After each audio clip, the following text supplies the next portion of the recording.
we know that with these nominations, so definitely I can see how it's going to benefit the individual artists, Khaligraph Jones and Nasty C. But when it comes to how it's going to affect the African entertainment industry, there's a but.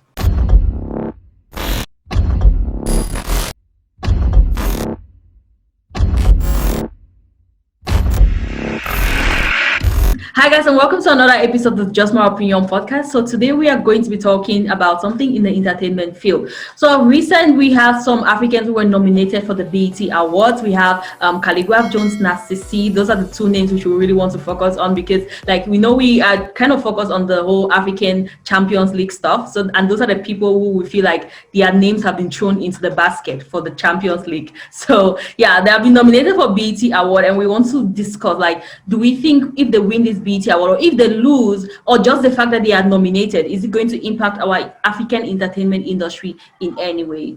So it's true we want to focus on the players who have been nominated for Ballon d'Or in the Champions League, but at times we have to look at how it translates into the local league and how it translates into each and every championship, or let me put it that way, each and every national league. And so I was looking at it from two angles. If you look at, like, the history of the whole international act thing under BET, you will know that it has been, I think, 2010 or so, but for a couple of years now. It started as International Act for Africa separately, and then it was introduced into the BET Awards as a category, some category on its own. We know that with these nominations, so definitely I can see how it's going to benefit the individual artists, Khaligraph Jones and Nasty C. But when it comes to how it's going to affect the African entertainment industry, there's a but. I always tell people, like, if you want to understand a crime, follow the numbers. If you want to understand any problem, follow the numbers. In the numbers, I mean, like, and when it's the numbers, I'm talking about the business behind the numbers. Because the capitalist world, everything is driven by the money. So that's the fastest way to solve any problem, any crime, and just look at the numbers. So one is the change of dynamics in the entertainment circles. If you notice, a lot of attention is being given to Africa now. Just yesterday, I was watching some interview done by Jeff Bezos, and he was dressed in some Ankara thing. Watch Beyonce coming to do Lion King here. People dressed in Ankara, Jay-Z, and all of them were talking about African king left and right. Even in Europe, it's a whole trend now. So the capitalist world being what it is, and the leaders or the people at the forefront are anticipating this booming economy which is coming, and are already positioning themselves. So the extra attention being given to Africa, it can be seen as a plus, but it's also a danger. Because if it's not managed properly, it will be one of those stories in history. Trade came and went, colonization came and went, and the Africa was left heartbroken and disappointed. Over the last few years, it has been mostly in the international act category, because Europe is included in this international act. It has been mostly West Africa, predominantly Nigeria, once in a while Ghana, a Ghanaian or a South African. That's been the trend for Africa. But now they have thrown in, this time Nigeria was not really there, and then they have thrown in Kenya, an East African and a South African. So they have gone down. One is to also broaden their reach, their representation. They know, like, okay, if you look, so all of these countries like MTV, how do we call them, Trace, Urban, they have put branches in Africa and various places. They're already positioning themselves and putting in place the structure. Now you hear Def Jam is coming to Africa, Universal is coming to Africa. They're putting in place structures. But now these are not African structures. So if Africans, so the individual artists, like you see, whenever they're nominated for these things, you see Burna Boy, let's say Casper Nyovest, aka Saudi. They will be on Breakfast Club with Charlemagne, or they'll be on Ebro in the morning, or they'll be with these talk shows and whoever.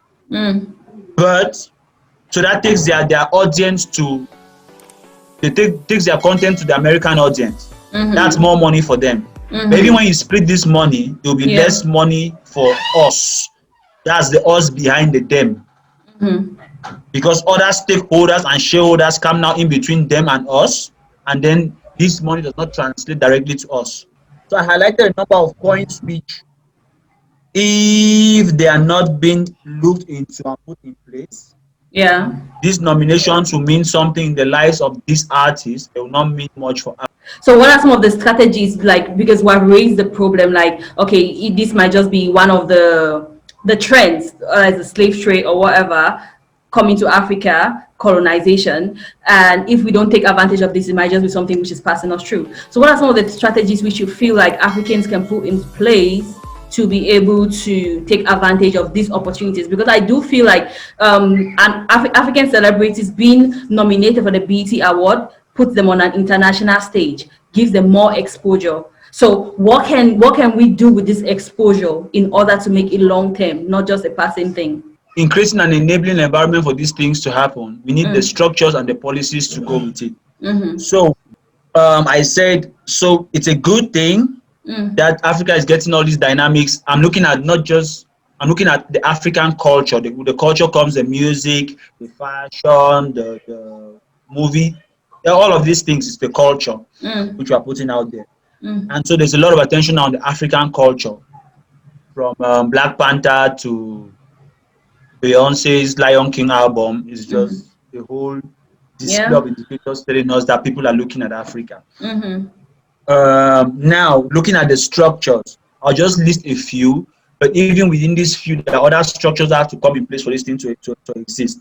So first, we should have solid African labels or distribution houses, because most of the time when the Universal comes in, they come with an umbrella and just swallow up all the local labels. And when it's all said and done, it is just a minute percentage which is going to the label, and then part of that minute goes to the artist.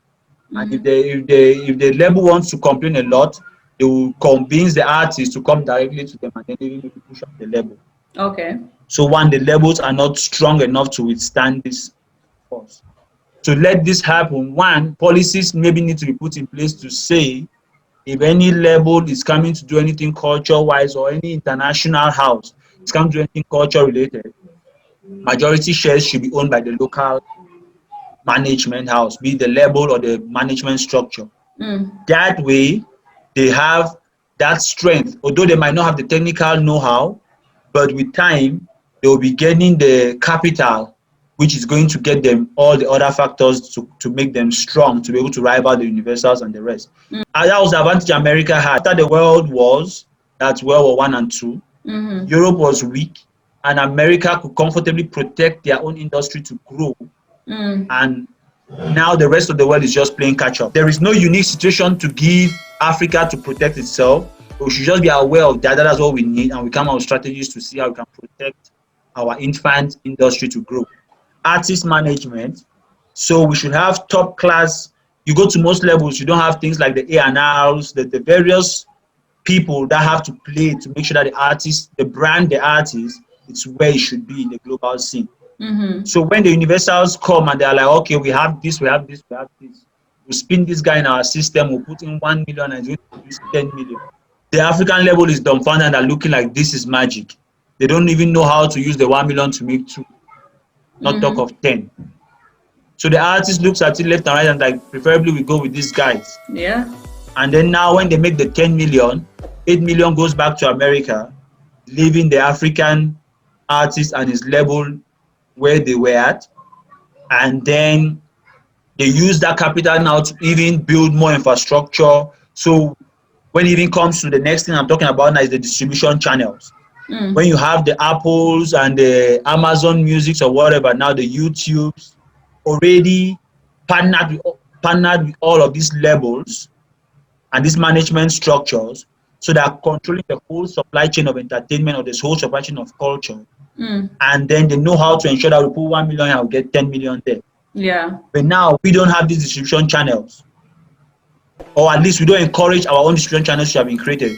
I was watching something on a Cameroonian YouTube channel where they were saying people were I don't know if it's protesting or they were doing hashtag a certain Cameroonian movie should be on Netflix. Fisherman's They were Diary. like, why not say think of something here? We have other things in Cameroon, like now I think if you look at most of Chakara TV things, you see we're encouraging Echo.online, a structure built by Africa so we can push our own things. And then we are sure that all of this, so because Tidal is owned by Jay-Z, but at least you are sure that if Jay-Z owns Tidal, when he has money and he organizes events, he's going to call Kanye and he's going to call J. Cole. Yeah. But now if the money instead goes to some other dude from another culture, and then when the money comes and he decides, because it's his money, he decides to hire a rock band and give them an endorsement deal or sponsor their tour for 20 billion, and people start holding flags to match Black Lives Matter, our culture is being stolen. That's not when you should protest. Protest when you had to protest by creating your own companies and your own structure so that you can decide to favor yourself with those decisions. But now we sit back and we are watching things happen, and then we are throwing shit at each other saying narcissist or Def Jam. He just has to fend for himself and his family. Which better option have we given him? Yeah. Has he seen an African company that can even give him 6 million and he has not gone? Why should he leave 10 million to take 1 million? Someone can sacrifice for the first 2 years, but at least give them some reason to want to sacrifice something to you. Yeah, so you spoke about Africans being able to create these levels, right? And you know, creating these levels instead of taking the options of the foreign level provide, it's like you're giving something up and you're working for the long term. Yeah. So we need several years of people sacrificing for the future. Yeah. Yeah, but now you are justifying Narcissi signing to Def Jam instead of focusing on his Thorax record. It's easier to go on a struggle when it's a people led by an individual. But when it's an individual and no people to go with him, then it's very difficult for him to stand by that idea or whatever he wants to push. Because the whole model now for artists making money is a 360 deal. So I've mentioned artist management and things that come to support that deal. I've mentioned distribution channels where you have like either your streaming, because we no longer have CD sales. So it's not streaming, it's all those online platforms selling it directly. So we have to own those distribution channels. The other aspect is merchandise. So now if what's his name? Narcissi is going for the BET Awards, is he going to wear an African brand? For us to be able to capitalize on this hype. Because I'm like, most of the time, even when you see Africans who have made t-shirts of I don't know what, Sack this or I don't know Sack Nation. What's his own name?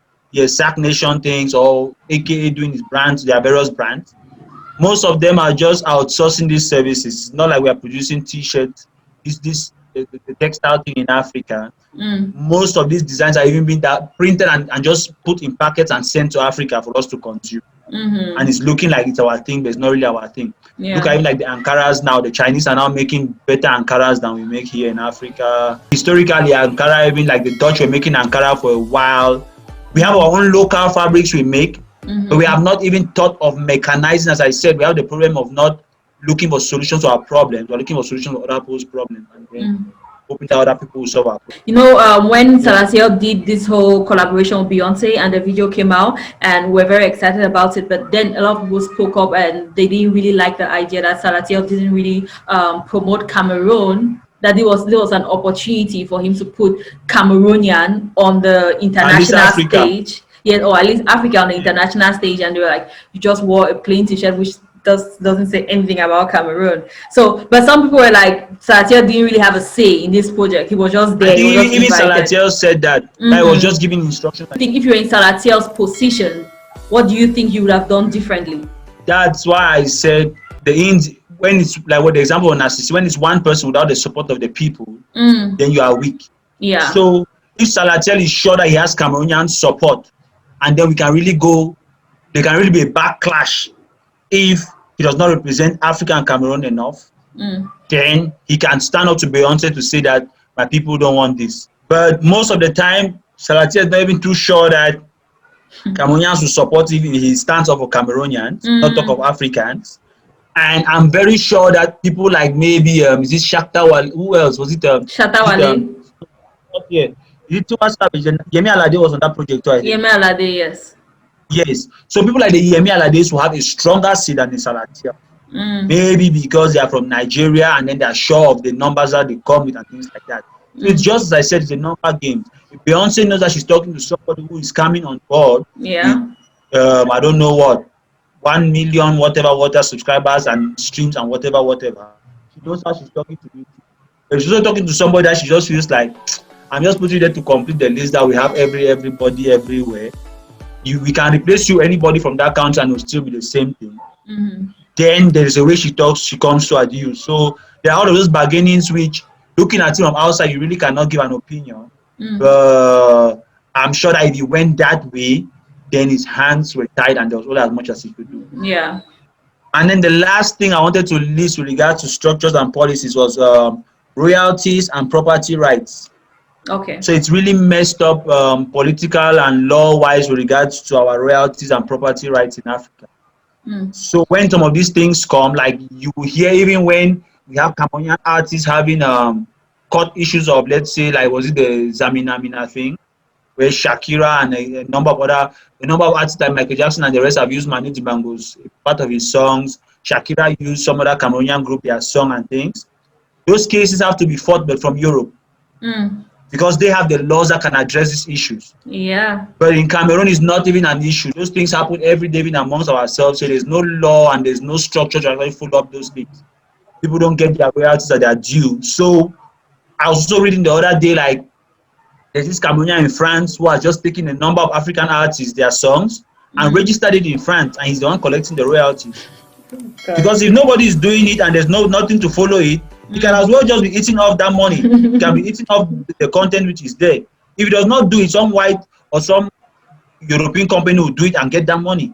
So let him as well just, at least, if he's eating his one African who is less hungry man for Africa. There are all those tragedies we see every day in our African setting where, if these guys come with that shine and we don't have the structures to make sure that everything falls in the right place, then it's just going to be swept under the basket into another place here. Because all the royalties now will be cut out there, but nothing will be cut down here.